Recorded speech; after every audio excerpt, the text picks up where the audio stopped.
आज रोल के हम दिखाए जाता नहीं माधोपुर पोखरा में मछली डाला था। तब एक पिकअप मछली आल वर्षन तो हम यहाँ तो वीडियो बना लो यहाँ देखते पानी हर गिरता है एकदम पिकअप में से भर पिकअप मछली आल वर्षन माधोपुर के पोखरा में डाला तो हम यहाँ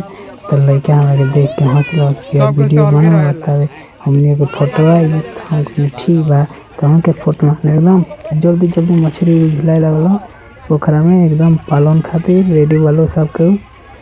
तो हमको पूरा घुमा वीडियो बना रही तो पोखरा थोड़ा हम अपना फीस भी मंगा देंगे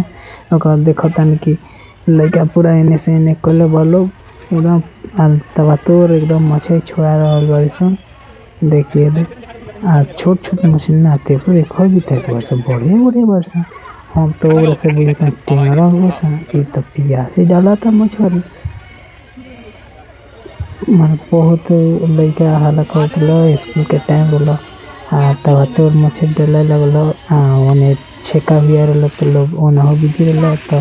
देखिए एकदम हर पानी गिरे लगल तो हम बापे में पानी कितना बा